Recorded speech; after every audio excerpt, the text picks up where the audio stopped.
If you're watching this video, please give it a like, subscribe to Instant Revenge, and share in the comments where you're hearing this story from. I'd love to know how far it's traveled. Theodora awoke at the crack of dawn, her senses alert and her mind sharp, knowing full well that Rebecca would not let the previous day's confrontation slide into oblivion. It was precisely 6 o'clock a.m. when her daughter-in-law's piercing voice sliced through the sturdy wooden door like a bolt of lightning, declaring with unbridled audacity that the house belonged to her husband. Theodora, at 68 years old, sat wide awake on the other side, her heart steady despite the brewing storm outside. She had anticipated this moment ever since she had firmly escorted them out the day before, armed with legal documents proving her sole ownership. Yet, she hadn't foreseen Rebecca arriving with locksmiths in tow, their heavy boots thudding against the porch and their tools clanging ominously as they prepared to breach her sanctuary. The house in question was Theodora's lifelong achievement, purchased through 3 decades of relentless labor, cleaning offices under the cover of night, tending to other families' children during the day, scrimping every penny while foregoing luxuries like vacations or new attire. This was her fortress, a place where she reigned supreme, free from eviction or interference. Now, her own daughter-in-law was attempting to shatter that security. Backed by professionals who treated the invasion as routine, one of the locksmiths called out in a detached tone, advising her to step aside if she was inside, as they had been hired to open the door. Rebecca's triumphant shouts followed, insisting that her husband, Elias, had rights to the property and that Theodora should have considered the consequences before evicting them like stray animals. Undeterred, Theodora remained seated in her living room, clutching a cup of no-cold coffee, her resolve forged from a lifetime of hard-earned wisdom. She had learned, albeit late in life, that some individuals only grasped boundaries when faced with tangible repercussions. The assault on her door began in earnest, a metallic whine escalating into a grating screech as an electric drill assaulted the lock she had personally installed a decade earlier to enhance her home's security. Closing her eyes, she drew a deep breath, reflecting on the sacrifices that had built this haven, raising Elias single-handedly after his father abandoned them when the boy was just 3, pouring every ounce of her being into providing for him, even when it meant denying herself. Rebecca's taunts escalated from outside, urging the locksmiths onward and deriding Theodora as an old woman who couldn't evade reality forever. The term old woman was hurled like an insult, but to Theodora, her 68 years symbolized triumph, surviving adversity, nurturing a child alone, and constructing a life from nothing. Rising slowly from her armchair, ignoring the protests of her aging knees, she moved stealthily to her bedroom as the drill's buzz intensified. Nearing the point of breakthrough, she had spent the sleepless night meticulously planning her defense. Retrieving a prepared bag from her closet, containing 4 large bottles of inexpensive ketchup, discarded rags and old clothes, and a long-forgotten jar of red food coloring. Mixing the ketchup with the coloring in a container, she intensified its hue to a disturbing, blood-like crimson. Soaking the rags, she scattered them across the entryway floor in an erratic trail, then drenched an old dress and positioned it near the door, as if abandoned amid chaos. Every element was deliberate, crafted to paint a harrowing picture. Shedding her clean attire, she donned a paint-splattered housecoat, smearing the viscous mixture over her arms, neck, and clothing. Glancing in the hallway mirror, she appeared nightmarish precisely as intended. The drill abruptly ceased with a telltale click, signaling the main lock's defeat, and Rebecca's victorious cry echoed triumphantly. Yet the door resisted, held by an internal safety latch that Rebecca, in her 8 months of imposed residency, had never noticed or respected. Frustration boiled over as Rebecca shrieked for the locksmiths to demolish it regardless. The drill resumed, more ferociously, vibrating the entire doorframe and creaking the wood under strain. Theodora's home, her sacred refuge, was under siege by those who had never valued it. As the final barrier teetered on collapse, she seized the interior handle and flung the door open herself. A profound silence descended, louder than any outburst. Rebecca halted mid-stride on the threshold, her eyes bulging in shock, mouth agape, but voiceless. The locksmiths behind her fumbled their tools. The drill clattered to the porch, and pandemonium ensued. The younger one retreated hastily, stumbling down the steps, while the elder clutched his head, muttering invocations of disbelief. Rebecca regained her composure enough to stammer questions about what Theodora had done, her tone laced with horror. The commotion roused the neighborhood. Windows illuminated sequentially, doors creaked open, and curious voices inquired about the disturbance. Mr. Hector, the octogenarian neighbor, emerged in pajamas, cane in hand, demanding an explanation for the early-hour uproar.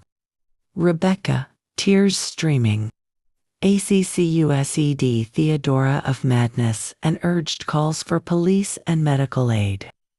Rising deliberately, Theodora emphasized the gravity. They had forcibly entered private property without warrant or permission. With witnesses abound, the elder locksmith, snapping from his stupor, protested that Rebecca had claimed ownership, portraying Theodora as an obstructive mother. Theodora countered calmly, affirming the house was solely hers, backed by deeds. More neighbors gathered. Mrs. Otelia announced she had already summoned authorities.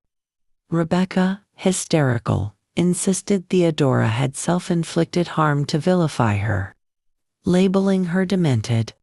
Theodora's serene smile belied the turmoil. She displayed her unscathed arms, clarifying no injury existed. But Rebecca's dawn intrusion post-eviction constituted a violation. The locksmiths, sensing liability, hastily collected their gear and fled in their vehicle. Left isolated, Rebecca seethed with fury, vowing Ilias's entitlement as her son and former resident. Theodora met her gaze unflinchingly, recounting Ilias's childhood residency, funded by her solitary toil across 2 jobs for 30 years. His adulthood brought independence, marriage, yet 8 months prior, he sought temporary shelter amid marital strife, a stay that morphed into exploitation. Rebecca's retort faltered as Theodora exposed the truths. Ilias's February dismissal concealed for months their subsistence on her savings, a fraudulently obtained credit card in her name. The street fell hushed, neighbors absorbing the revelations. Mr. Hector voiced disbelief, but Rebecca evaded, redirecting blame to Theodora's alleged unwelcoming nature. Sirens wailed approaching. 2 patrol cars arrived. Officers assessing the bizarre scene, Theodora crimson-stained, Rebecca distraught, spectators encircling. Mrs. Otelia claimed responsibility for the call, citing shouts and noises suggesting peril. The younger officer approached Theodora solicitously, inquiring about injuries.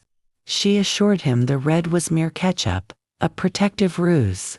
Confused exchanges followed as she detailed Rebecca's intrusion with Locksmiths post yesterday's eviction. Corroborations poured from neighbors, Mr. Hector described. Rebecca's proclamations and the drill's din. Mrs. Otelia offered recorded footage. The elder officer questioned Rebecca, who sobbed a narrative of unjust expulsion, asserting Ilias's rights. Pressed on legal ownership, she hedged, invoking familial ties. Theodora retrieved and presented her deeds, evidencing sole proprietorship since 1995. Mortgage cleared 8 years ago. Officers confirmed validity, affirming her exclusivity. Turning sternly to Rebecca, they labeled her actions attempted trespass and a criminal breach. Rebecca protested Elias's lifelong connection, but officers clarified guest status conferred no rights. Theodora's eviction demand was enforceable. On belongings, Theodora noted packed boxes awaited supervised retrieval. Officers concurred, escorting Rebecca inside amid the staged crimson chaos. The younger officer identified the ketchup aroma, whistling at the ingenuity. In the living room, sealed boxers bore names, containing all their scattered possessions. Rebecca's composure fractured, realizing the finality. She accused Theodora of overnight preparation, which was affirmed as anticipation of reprisal. Rebecca's query on hatred drew a weary denial. Theodora cited unreciprocated hospitality. Rebecca's disinterest in her host's life, prioritizing unearned comfort. Revelations of concealed apartment rent funded by Theodora's loans paled. Rebecca further. An officer interjected, deeming the exchange private, urging departure. Rebecca inspected boxers meticulously, attempting Elias's calls to no avail. Her desperation mounting. Officers summoned a cab. Boxers loaded. Rebecca lingered on steps, lamenting the outcome. Theodora attributed it to Rebecca's forceful choices over respectful dialogue, her invasion over invitation. As the cab departed, officers finalized reports, advising charges for the credit fraud. Theodora demurred, citing maternal bonds. Alone post-departure, she trembled, surveying the mess a testament to her defensive theater. Stripping the housecoat, she fetched cleaning supplies, methodically erasing the pinkish residue over 2 hours, restoring order. Showering scaldingly, she donned favored pajamas despite brewing fresh coffee, reclaiming her armchair Rebecca once scorned. The room breathed anew, spacious and serene. A bank call interrupted, detailing the $4,200 overdue balance on the fraudulent card. Urging fraud report and police involvement steps, daunting yet necessary. 3 silent days from Elias ensued. Theodora reclaimed routines, early rises, plant care, solo shopping. Peace enveloped the quietude. On the 4th, bank visit armed with documents met Cecilia, who pitied the access Elias exploited. Charges listed luxuries restaurants, attire, $1,200 jewelry evoking Rebecca's anniversary necklace. Denying recognition, Theodora initiated fraud forms, acknowledging potential charges against Elias. Returning home, she found him waiting, disheveled and defeated. Granting 5 minutes, they entered. He noted the restored childhood ambiance. Rebecca had fled to her mother's, abandoning him. Elias confessed, enabling her entitlement. Concealing unemployment, fraudulently charging. Unemployment persisted. Despite applications, Theodora challenged his passivity, presenting the debt's toll. Elias vowed repayment, sobbing pleas against charges ruining prospects. Theodora, heart-aching, demanded signed confession for debt cancellation. Uncertain of forgiveness, He admitted cowardice, delaying confrontation. Signing amid tremors a step toward amends. Post-signature, he queried lodging, a cheap motel. Facing potential homelessness, Theodora loaned $200 for extension, insisting job pursuing a job. He accepted, promising return. But she barred indefinite residency, citing eroded peace from their invasions. Elias acknowledged disrespect, rearranged furnishings, discarded items, commandeered decisions, prioritizing comfort over her. Theodora recounted sacrifices for his upbringing, lamenting undervalued efforts. He sobbed failures. She urged genuine change. Standing, she affirmed eternal love but rejected perpetual rescue. Fostering weakness, he grasped, departing with resolve to prove. Theodora trembled post-exit, delivering confession to bank, lightening burdens. Routine solidified. Exercises, peaceful meals, garden revival. Mr. Hector's visits fostered companionship. Sharing wisdom on boundaries. No regrets surfaced. Relief dominated. Elias called thrice. Interviews, rejections. Then employment at a grocery store, humble yet pivotal. Pride swelled. Bank canceled debt sans charges. Ilias's growth glimmered. Mrs. Otelia's cake visit affirmed lighter demeanor. Rock bottom spurred ascent. Dinner savored in solitude, reinforced reclaimed autonomy. A month in, Elias arrived uniformed. Tendering $100 first repayment. Promoted, budgeting.